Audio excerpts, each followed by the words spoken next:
अध्याय 9 परम गुह्य ज्ञान।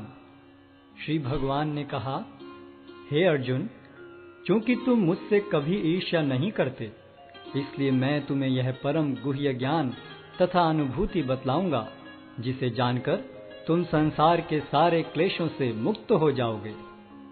यह ज्ञान सब विद्याओं का राजा है, जो समस्त रहस्यों में सर्वाधिक गोपनीय है। यह परम शुद्ध है, और चूंकि यह आत्मा की प्रत्यक्ष अनुभूति कराने वाला है, अतः यह धर्म का सिद्धांत है। यह अविनाशी है और अत्यंत सुखपूर्वक संपन्न किया जाता है। हे परंतप, जो लोग भक्ति में श्रद्धा नहीं रखते, वे मुझे प्राप्त नहीं कर पाते। अतः वे इस भौतिक जगत में जन्म मृत्यु के मार्ग पर वापस आते रहते हैं।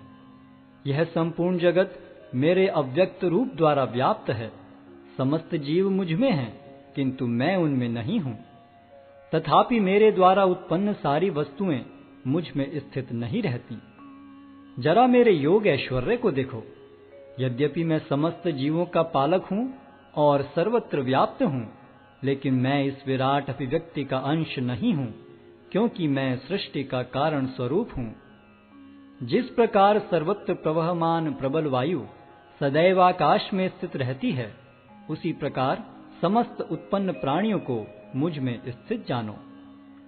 हे कुंती पुत्र, कल्पकांत होने पर सारे प्राणी मेरी प्रकृति में प्रवेश करते हैं, और अन्य कल्प के आरंभ होने पर मैं उन्हें अपनी शक्ति से पुनः उत्पन्न करता हूँ। संपूर्ण विराट जगत मेरे अधीन है।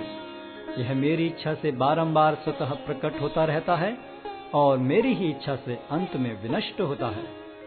हे धनंजय, ये सारे कर्म मुझे नहीं बांध पाते हैं। मैं उदासीन की भांति इन सारे भौतिक कर्मों से सदैव विरक्त रहता हूँ। हे कुंती पुत्र, यह भौतिक प्रकृति मेरी शक्तियों में से एक है और मेरी अध्यक्षता में कार्य करती है, जिससे सारे चर तथा अचर प्राणी उत्पन्न होते हैं।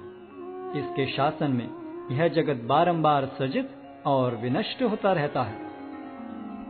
जब मैं मनुष्य रूप में अवतरित होता हूं, तो मूर्ख मेरा उपहास करते हैं। वे मुझ परमेश्वर के दिव्य स्वभाव को नहीं जानते। जो लोग इस प्रकार मोहग्रस्त होते हैं, वे आसुरी तथा नास्तिक विचारों के प्रति आकृष्ट रहते हैं। इस मोहग्रस्त अवस्था में उनकी मुक्ति आशा, उनके सकाम कर्म तथा ज्ञान का अनुशीलन सभी निष्फल हो जाते हैं। हे पार्थ, मोहमुक्त महात्मा जन दैवी प्रकृति के संरक्षण में रहते हैं। वे पूर्णतः भक्ति में निमग्न रहते हैं, क्योंकि वे मुझे आदि तथा अविनाशी भगवान के रूप में जानते हैं। ये महात्मा मेरी महिमा का नित्य कीर्तन करते हुए, दृढ़ संकल्प के साथ प्रयास करते हुए, मुझे नमस्कार करते हुए भक्ति भाव से निरंतर मेरी पूजा करते हैं। अन्य लोग जो ज्ञान के अनुशीलन द्वारा यज्ञ में लगे रहते हैं, वे भगवान की पूजा उनके अद्वय रूप में, विविध रूपों में तथा विश्व रूप में करते हैं। किंतु मैं ही कर्मकांड, मैं ही यज्ञ, पितरों को दिया जाने वाला तर्पण, औषधि, दिव्य ध्वनि, घी, अग्नि तथा आहुति हूँ। मैं इस ब्रह्मांड का पिता, माता, आश्रय तथा पितामह हूँ। मैं ज्ञेय, शुद्धिकर्ता तथा ओंकार हूँ। मैं ऋग्वेद, सामवेद तथा यजुर्वेद भी हूँ। मैं ही लक्ष्य, पालनकर्ता, स्वामी, साक्षी, धाम, शरण स्थली तथा अत्यंत प्रिय मित्र हूँ। मैं सृष्टि तथा प्रलय, सबका आधार, आश्रय तथा अविनाशी बीज भी हूँ। हे अर्जुन, मैं ही ताप प्रदान करता हूँ और वर्षा को रोकता तथा लाता हूँ। मैं अमृतत्व हूँ और साक्षात मृत्यु भी हूँ। आत्मा तथा पदार्थ दोनों मुझ ही में हैं। जो वेदों का अध्ययन करते तथा सोमरस का पान करते हैं, वे स्वर्ग प्राप्ति की गवेषणा करते हुए अप्रत्यक्ष रूप से मेरी पूजा करते हैं। वे पाप कर्मों से शुद्ध होकर इंद्र के पवित्र स्वर्गिक धाम, जहाँ वे देवताओं का सा आनंद भोगते हैं।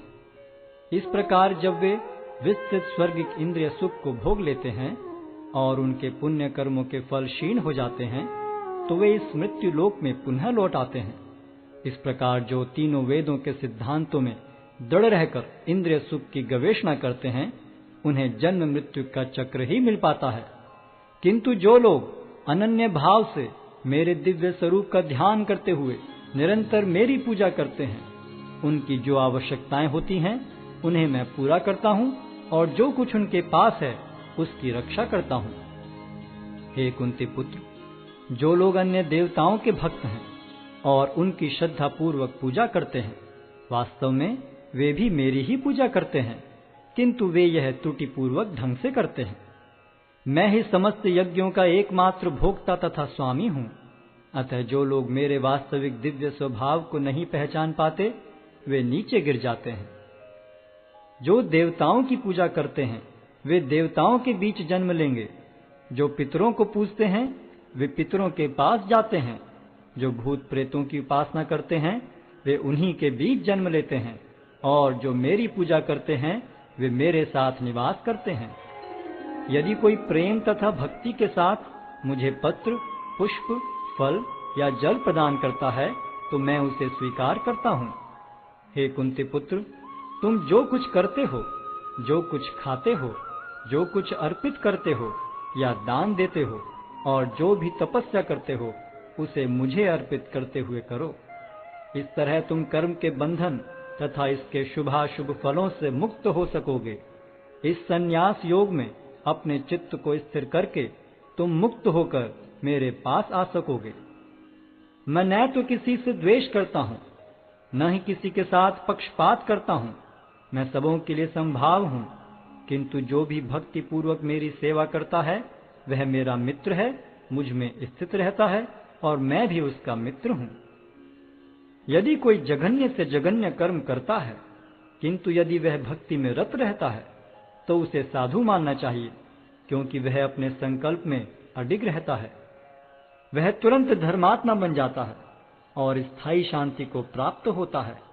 हे कुंती पुत्र, निडर होकर घोषणा कर दो कि मेरे भक्त का कभी विनाश नहीं होता है। हे पार्थ, जो लोग मेरी शरण ग्रहण करते हैं वे भले ही निम्न जन्मा स्त्री, वैश्य तथा शूद्र क्यों न हो, वे परम धाम को प्राप्त करते हैं। फिर धर्मात्मा ब्राह्मणों, भक्तों तथा राज ऋषियों के लिए तो कहना ही क्या है। अतः इस क्षणिक दुख में संसार में आ जाने पर मेरी प्रेमा भक्ति में अपने आप को लगाओ। अपने मन को मेरे नित्य चिंतन में लगाओ, मेरे भक्त बनो, मुझे नमस्कार करो और मेरी ही पूजा करो। इस प्रकार मुझ में पूर्णतः तल्लीन होने पर तुम निश्चित रूप से मुझको प्राप्त होगे।